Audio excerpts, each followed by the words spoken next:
6 reasons why people secretly hate you, and what to do about it. Hey, let me ask you something. Have you ever walked into a room and just felt something was off? People smiled at you, maybe even nodded politely, but deep down, you knew they didn't really like you. Or worse, you've got friends, coworkers, even family members who act cool to your face, but behind your back, they roll their eyes. They avoid you. They talk about you, and you have no idea why. Listen, I'm not here to sugarcoat things. There's a reason people might secretly dislike you, and if you don't figure it out, you'll keep running into the same walls, rejected, misunderstood, and stuck wondering what the hell you did wrong. But here's the good news. This isn't about blaming yourself. This is about awareness, spotting the behaviors you didn't even realize were pushing people away, because once you see the problem, you can fix it. So today, I'm breaking down 6 reasons why people secretly hate you.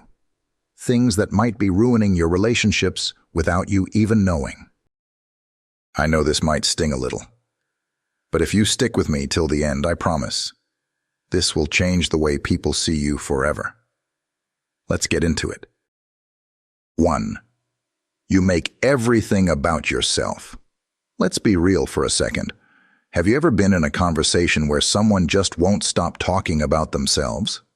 You ask, "Hey, how's your day?" And suddenly you're stuck listening to a 30-minute monologue about their dog, their boss, their diet, their childhood trauma. And at no point do they stop to ask about you. Annoying, right?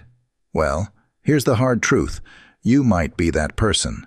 And before you say, "No way, I'm a great listener," pause. Because this is one of the easiest social blind spots to miss. How to tell. If you do this, when someone tells a story, do you instantly respond with your own similar story instead of reacting to theirs? Do you feel the need to outdo people's experiences? Like if they say, "I had a rough day," do you immediately go, "You think that was bad? Listen to what happened to me." Do people seem to get quieter when you're talking, giving short answers, or even changing the subject quickly? These are signs that you're making conversations one-sided. And trust me, people notice. Why this pushes people away? Most people don't need you to solve their problems. They just want to feel heard. And if every time they talk, you hijack the conversation to make it about you, they'll stop coming to you altogether. Ever had a friend who never asks how you're doing? Who only texts you when they need something? That's what you're becoming, without even realizing it. And here's the kicker. Even if you think you're adding value to the conversation, if people don't feel seen or heard, they won't want to be around you. How to fix it? Catch yourself before you speak. When someone shares something, pause before responding. Ask yourself, am I making this about them or about me? Use the "tell me more" rule. Instead of jumping in with your own story, try, "That's crazy. Tell me more about that." It makes people feel valued. Practice active listening. Nod, react, ask follow-up questions. Make it clear that you're engaged instead of waiting for your turn to talk. If you want to be liked, be the person who listens, not just the person who talks. People don't remember every word you say, but they will remember how you made them feel. 2. You're too negative. Let's be honest. Nobody likes a Debbie Downer. We all have bad days. We all go through tough times. But if you're always complaining, always pointing out what's wrong, always seeing the worst in every situation, people will start avoiding you. Why? Because negativity is emotionally draining. How negativity affects others. Think about it. You ever hang out with someone who just sucks the life out of the room? You say, "It's such a nice day outside." And they go, "Yeah, but it's probably gonna rain later." You tell them about a new job you're excited about, and they say, "Good luck with that." Most companies don't even care about their employees. It's exhausting. And you might not even realize you're doing it. Maybe you think you're just being realistic. But what you call realism, other people feel as constant negativity, and it's making them resent you. Signs. You're two negative people. Don't share good news with you because they know you'll downplay it. Your texts start getting ignored more often. You vent all the time but rarely talk about solutions. You catch yourself rolling your eyes or making sarcastic comments constantly. Why? This pushes people away. People want to feel good. They want to be around energy that lifts them up, not weighs them down. And if every interaction with you feels like a storm cloud, they will limit their time with you. How to fix it? Catch your complaints. Before you speak, ask yourself, am I about to add negativity to this conversation? If yes, pause. Balance it with positivity. If you must vent, balance it with something positive. Instead of, "I hate my job," try, "Work's tough right now, but I'm thinking about making a change." Practice gratitude daily. Start noticing the good around you, even small things. The more you train your brain to see the positives, the more others will enjoy being around you. Here's the bottom line. People don't hate you because you have problems. They hate you because you make your problems the center of everything. And if you want to change that, start shifting your energy. The world doesn't need more negativity. It needs people who can see the light, even when things are hard. 3. You're fake, and people can tell. Let's cut to the chase. Nobody likes fake people.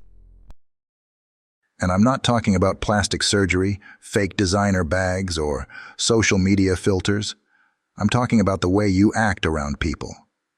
Maybe you think you're playing it smart, saying the right things, blending into every crowd, making sure nobody dislikes you. But here's the brutal truth. People can sense when you're not being real. And that's why they secretly don't like you. How people know you're fake. You agree with everyone just to avoid conflict. You change your personality depending on who you're around. You overdo the compliments, and it comes off as forced. You never express a real opinion, just whatever is safe. Why this pushes people away? It's simple. People respect honesty more than they respect politeness. Think about it. If someone constantly tells you what you want to hear, you might like them at first. But eventually, you'll start wondering, do they actually like me? Or are they just saying what they think I want to hear? And once people start questioning your authenticity, they stop trusting you. And when people don't trust you, they don't like you. The hard truth about being fake. A lot of fake behavior comes from fear of rejection. You might think, if I just act the way people expect me to, they'll accept me. But here's the irony. Trying to be liked is the fastest way to be disliked. People might tolerate fake smiles and surface-level conversations, but they will never deeply connect with you if they feel like they don't know the real you. How to fix it? Be honest, even if it's unpopular. If you don't like something, it's okay to say so, respectfully. Having your own opinions makes you more interesting and trustworthy. Stop trying to impress everyone. Some people won't like the real you, and that's fine. Better to be disliked for who you are than liked for who you're not. Find people who actually align with you. Instead of bending yourself to fit into every group, focus on finding people who appreciate you as you are. Listen, being real takes courage. But in the long run, the people who actually like you will be the ones who matter. 4. You never own up to your mistakes. Brace yourself. This one's gonna hurt. One of the biggest reasons people secretly hate you. You never admit when you're wrong. You make excuses. You shift the blame. You always have a reason why it's not your fault. And even when you do apologize, it's something like, "I'm sorry you feel that way," instead of, "I messed up. That was on me." See the difference? Why this pushes people away. Look, nobody expects you to be perfect. But if you constantly dodge accountability, here's what happens. People stop trusting you. Because if you can't admit fault, how can they rely on you? You damage your relationships. Because refusing to take responsibility makes people feel unheard. You get a reputation as someone who can't be confronted. And that's the beginning of the end for any friendship or relationship. Signs you struggle with this. When something goes wrong, your first instinct is to explain why it's not your fault. You often feel attacked when someone gives you feedback. You use phrases like, "yeah," but you also, when people call you out. You feel deeply uncomfortable admitting you were wrong. Why we do this, and how to stop. Nobody likes being wrong. It makes us feel weak, exposed, even embarrassed. But owning your mistakes actually makes you stronger. Think about the people you respect the most, leaders, mentors, or even close friends. Chances are they have one thing in common. They take responsibility when they mess up. And that's exactly why people trust them. How to fix it: practice. Saying, "I was wrong." No excuses. No deflection. Just own it. Listen instead of defending yourself. If someone calls you out, resist the urge to argue. Take a breath, absorb it, and reflect. Make it right. Apologies are worthless without action. If you've hurt someone, don't just say sorry. Fix it. Here's the thing. Owning your mistakes doesn't make people think less of you. It makes them respect you more. Because at the end of the day, we don't hate people for messing up. We hate people for refusing to admit it. 5. You're insecure, and it shows in unhealthy ways. Look, everyone has insecurities. Every single person. But the problem isn't having insecurities. It's what you do with them. And if you let your insecurities bleed into your interactions, they can push people away fast. Here's what I mean. How your insecurities might be making people secretly hate you. You constantly fish for compliments.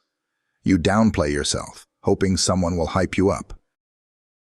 "Ugh, I look so ugly today." Translation: "Please tell me I look good. I'm so dumb. I always mess things up." Translation: "Tell me I'm not dumb."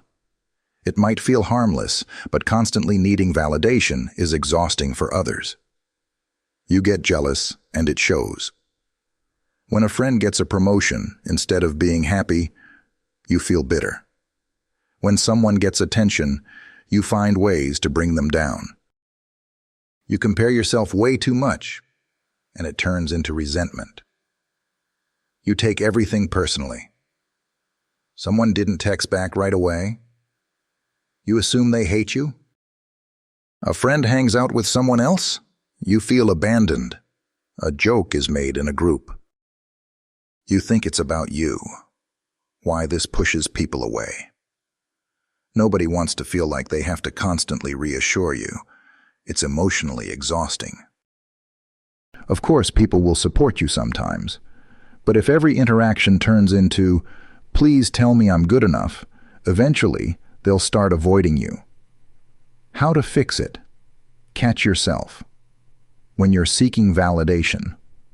Before saying something self-deprecating, ask yourself, am I saying this because I really believe it, or because I want someone to contradict me? Learn to celebrate others without feeling lesser. Someone else's success isn't your failure. Start genuinely congratulating people, even if it stings a little at first. Build internal validation.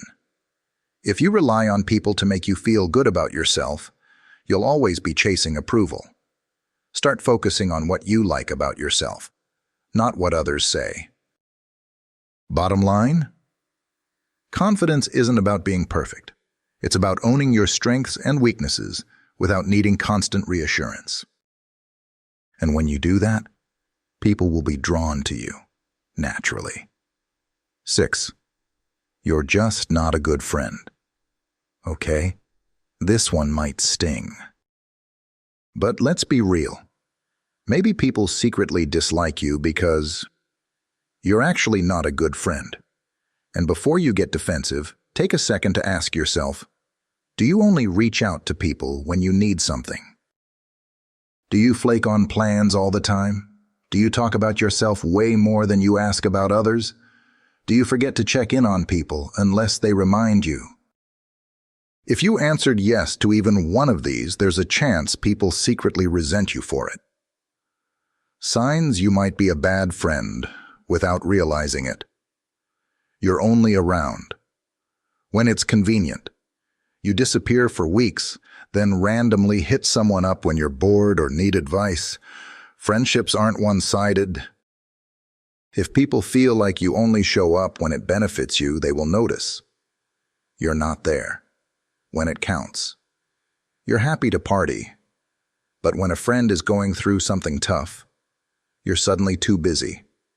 If you can't be there for the hard moments, don't expect people to stick around for the good ones. You don't celebrate your friends' wins. When something amazing happens for them, do you feel genuinely happy? Or do you secretly feel bitter? Being a good friend means cheering people on, not just when it's convenient, but even when you're struggling yourself. Why this pushes people away? At the end of the day, people want genuine connections. They want mutual effort. They want to feel valued and appreciated, not used, ignored, or taken for granted. If people feel like you're a surface-level friend, they might still be polite to your face, but deep down, they don't really like you. How to fix it? Be intentional about checking in. Send a text just to say, "Hey, how are you doing?" with no hidden agenda. Remember important dates, birthdays, big events, and acknowledge them. Show up for people, not just when it's fun. A real friend isn't just there for parties. They're there for funerals, breakups, and bad days too. Start being reliable. If you say you'll be there, be there. Make friendship a two-way street. Ask yourself, do I give as much as I take in my friendships? If the answer is no, start putting in effort before people walk away. Here's the truth. If you want great friends, be a great friend. Because if you're the kind of person who's only there when it's easy, people might not tell you to your face, but they're secretly pulling away. Conclusion. What to do next? So we just went deep. Real deep. You might be feeling a little called out right now. Maybe even uncomfortable. And that's okay. Growth starts where comfort ends. But let's get one thing straight. This isn't about self-hate. This isn't about making you feel like a terrible person. It's about self-awareness. Most people aren't disliked because they're bad people. They're disliked because they don't realize how they come across. And now, you do. You know the 6 reasons people might secretly dislike you. You make everything about yourself. Instead of listening, you hijack conversations. You're too negative. People feel drained after talking to you. You're fake, and people can tell. You try to please everyone instead of being real. You never own up to your mistakes. You blame others, make excuses, or give fake apologies. Your insecurities push people away. You seek too much validation, get jealous, or take things too personally. You're not actually a good friend. You flake, forget to check in, or only show up when it's convenient. That's the bad news. Here's the good news. None of these things define you. The fact that you're still watching, still listening, still thinking about this, that means you care. That means you want to change. And guess what? You can. How to start changing today. 1. Pick one thing from this list that hit you the hardest. The one that made you think, damn, I do that. 2. Make one small change, just one. Maybe today you listen more. Maybe you catch yourself before making a negative comment. Maybe you send a text to a friend just to check in. 3. Keep growing. Nobody becomes a better person overnight. But small changes every day, that's what makes the difference. And if you're wondering, will this actually work? Yes, because when you start treating people better, they start treating you better too. Final thought. You're not stuck. If people secretly dislike you now, it doesn't mean they always will. Reputations can be rebuilt. Friendships can be repaired. Respect can be earned. You just have to be willing to see the truth and do the work. So here's my challenge for you. Drop a comment below. What's one thing you're going to work on? Text someone right now. No reason, just to ask how they're doing. Be intentional this week. Watch how people react when you make small changes. And if this helped you in any way, hit that like button, subscribe, and let's keep growing together. Because at the end of the day, you're not defined by your mistakes. You're defined by what you do next. I'll see you in the next one.